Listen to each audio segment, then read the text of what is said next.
आदर्श शिक्षा समिति सिरोही की ओर से संचालित ऑनलाइन क्लास में एक बार पुनः आपका हार्दिक स्वागत अभिनंदन है। आज हम एक नए अध्याय में नए टॉपिक के साथ पुनः एक बार मिल रहे हैं। आज का अपना टॉपिक रहेगा ऊष्मा। ऊष्मा अर्थात गर्म, ताप। हम अपने दैनिक जीवन में कई प्रकार के कार्य करते हैं जिससे अपने शरीर में अपन गर्म या ठंडक का अनुभव करते हैं। कई बार हम खाते पीते समय कई सारे पदार्थ वस्तुओं का उपयोग करते हैं, उस समय हम ठंडे या गर्म का अनुभव करते हैं। ऐसी कई सारी दैनिक क्रियाएं हैं, जैसे स्नान करते समय पानी का अनुभव, पीते समय पेय पदार्थ ठंडा है या गर्म है। कई कुछ घटनाएं घटे, जैसे मान लो आग जल रही है, उसके पास से अपन जाते हैं तो गर्म का अनुभव करते हैं। कई अच्छी हरियाली है, वहाँ से निकलते हैं अपने शरीर में ठंडक का अनुभव करते हैं। अर्थात ठंडे या गर्म का अनुभव हमें किस प्रकार होता है, तो हमारे शरीर में हमें ठंडे या गर्म का अनुभव अपने शरीर की जो इंद्रियां हैं, उन इंद्रियों में तो त्वचा इंद्रियां हैं, स्पर्श इंद्रिय जिसको कहता है, उस स्पर्श इंद्रिय के माध्यम से हमें ठंडे या गर्म का अनुभव होता है। वैसे इंद्रियों के बारे में आप जानते हैं, इंद्रियां स्वाद, गंध तथा ठंडे गर्म का अनुभव आदि के लिए उपयोगी है। हम यहाँ केवल स्पर्श इंद्रिय के बारे में अध्ययन करते हैं। स्पर्श इंद्रिय से हम ठंडे या गर्म का अनुभव करते हैं। गर्म या ठंडा जो भी है इसका अपन केवल अनुभव करके इतना पता कर सकते हैं वस्तु ठंडी है या गर्म है, अपनी सहनशीलता के आधार पर पता करते हैं। लेकिन क्या जिस प्रकार हम बाकी वस्तुओं की मापन इकाई देखते हैं, ठोस वस्तुओं को तोल करके पता करते हैं या गिन करके किसी वस्तु को काउंटेबल गिन करके पता करते हैं, द्रव को अपन लीटर में नाप करके पता कर सकते हैं, दूरियों को मीटर, सेंटीमीटर आदि इकाइयों में नाप करके पता कर सकते हैं। वैसे कि हम तापमान को किसी में नाप सकते हैं क्या? तापमान को मापन के लिए मापन इकाई है, जिस स्केल का प्रयोग किया जाता है उसे हम डिग्री सेल्सियस या फ़ारेनहाइट कहा जाता है। दो प्रकार के, एक होते हैं डिग्री सेल्सियस, एक होते हैं फ़ारेनहाइट। तापमान को मापने के लिए जिस उपकरण का प्रयोग किया जाता है उसे तापमापी कहा जाता है। हम तापमापी का उपयोग करते हैं। सामान्यतः तापमापी अपन देखते हैं, आप कभी मान लो बीमार पड़े हो, डॉक्टर के पास गए होंगे, डॉक्टर ने आपके शरीर का तापमान चेक करने के लिए आपके बगल में या जीवा के नीचे एक कांच की नलीनुमा एक उपकरण होता है जो आपके जीभ के नीचे डाला हो, उसे तापमापी कहता है। उसमें आपके शरीर का तापमान ध्यान पड़ता है। वैसे तापमापी दो प्रकार की होती हैं, एक डॉक्टर प्रयोग करता है, उसका डॉक्टरी तापमापी कहा जाता है। तो एक तापमापी होती है वह अन्य कार्यों के लिए उपयोग में की जाती है, उसे प्रयोगशाला तापमापी कहा जाता है। डॉक्टर किसी मरीज जो भी होता है, मानव या अन्य जीव, उनके शरीर का तापमान मापने के लिए उपयोग करता है, और बाकी जो भी पदार्थ हैं उनका तापमान मापने के लिए हम प्रयोगशाला तापमापी का उपयोग करते हैं। एक स्वस्थ व्यक्ति है, अपन अपने शरीर का देखते हैं, कई बार अपन ज़्यादा गर्म होता तो कहते हैं बुखार आया है, ठंडा शरीर होता कहते हैं ठंड लग रही है, तो अपन ज़्यादा ठंडे होते तो गर्म होने का प्रयास करते हैं, ज़्यादा गर्म शरीर हो रहा है तो शरीर को ठंडा करने का प्रयास करते हैं। एक स्वस्थ व्यक्ति होता है, उसके शरीर का तापमान होता है वह 37 डिग्री सेल्सियस रहता है।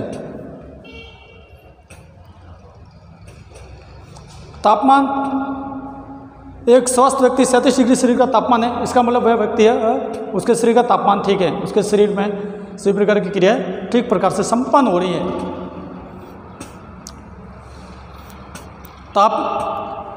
तापमान मापने के लिए डॉक्टर जिस थर्मामीटर का उपयोग करता है, तापमापी का उपयोग करता है, आपने उसको देखा होगा। तो तापमापी सबसे पहले क्या होती है, तापमापी एक छड़, कांच की जो छड़ होती है उसके समान इस प्रकार की संरचना की बनी होती है, आगे से भाग थोड़ा नुकीला रहता है, इस प्रकार से बनी होती है। इसके मध्य एक पतली कांच की पट्टीनुमा नलीनुमा संरचना होती है। इसके ऊपर पारदर्शी एक स्केल होती है जिसके ऊपर कोई ना कोई पाठ्यांक, निर्देशांक, अंकीय मान में लिखे हुए होते हैं, जिसे उस तापमापी का परिसर कहा जाता है। जो डॉक्टर के पास तापमापी होती हैं उसमें 35 डिग्री से लेकर के 35 डिग्री सेल्सियस से लेकर के 42 डिग्री सेल्सियस तक अंकीय मान अंकित होते हैं। डॉक्टरी तापमापी को यदि आप देखते हैं तो उसका परिसर 35 से 42 डिग्री सेल्सियस तक होता है।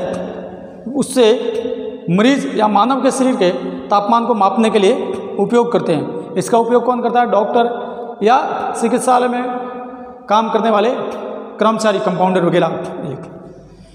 इसमें तापमान कैसे नापा जाता है? तो इसकी संरचना मैंने कहा, एक कांच की नली होती है, पारदर्शी होती है, उसके अंदर एक पतली कांच की नाली नुमा नली बनी होती है। इसके ऊपर परिसर अंकीय मान होता है। इसके जो ऊपरी सिरा होता है, इसको यदि ध्यान से देखते तो वो पीला पीला इस प्रकार का बना हुआ रहता है।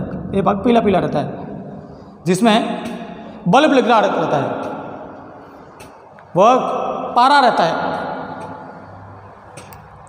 वो जिस स्थान पर स्थित रहता है वह उसका तापमान अंकित करता है, तथा उसमें एक अलग प्रकार का गहरे कलर का हल्का सा आप देखते हैं विभंग होता है।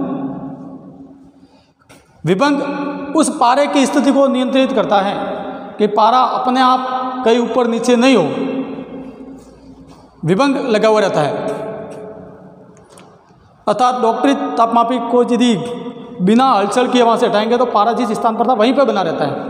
यानी उस तापमान को जब तक थर्मामीटर को नहीं हिलाते तब तक वह स्थिर बना हुआ रहता है। प्रयोगशाला तापमापी होती है। सामान्यतः प्रयोगशाला तापमापी जिस प्रकार की प्रयोगशाला है उसमें जैसे तापमान की आवश्यकता होती है उसके अनुसार उसका परिसर होता है। लेकिन एक जनरल जो प्रयोगशाला तापमापी बनी होती है उसका परिसर -10 डिग्री सेल्सियस से 110 डिग्री सेल्सियस तक अंकित मान में अंकित किया हुआ रहता है। प्रयोगशाला तापमान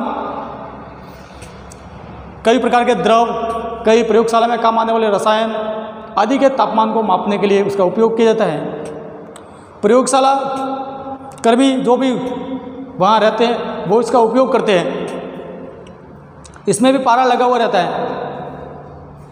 जो पारा ठीक उसी प्रकार उसके जितना तापमान है उसके अंकीय मान पर स्थित रहता है, अंकीय मान को प्रदर्शित करता है। लेकिन डॉक्टरी तापमापी में विभंग लगा हुआ प्रयोगशाला तापमापी में विभंग लगा हुआ नहीं रहता है, जिसके कारण जैसे ही उसको किसी पदार्थ में से बाहर निकालते हैं उसका तापमान स्वतः नीचे उतर आता है और उसका पाठ्यांक होता है वो उसका जो न्यूनतम क्रमांक होता है वहाँ पहुँच जाता है पारा। जैसे मान लो एक दूध का गिलास भरा हुआ है, थोड़ा गर्म किया हुआ दूध है, उसमें यदि अपन थर्मामीटर को डालते हैं तो जैसे ही अंदर रखेंगे उसका तापमान बता देगा। उसको बाहर निकालेंगे तो उसका तापमान बाहर रख कर देखेंगे तो उसका तापमान धीरे धीरे वापस वह निम्न स्तर पर आता रहेगा, क्योंकि इसमें वह विभंग लगा हुआ नहीं रहता, इसलिए वह पारे को स्थिर नहीं रखता है। अगला जो भी अध्याय आएगा टॉपिक, उसमें हम डॉक्टरी और तापमापी और प्रयोगशाला तापमापी की कुछ समानताएं देखेंगे तथा ऊष्मा के बारे में, अन्य ऊष्मा का स्थानांतरण किस प्रकार होता है और ऊष्मा का चालन, ऊष्मा की सहवन क्रियाएं, इनके बारे में अध्ययन करेंगे। धन्यवाद।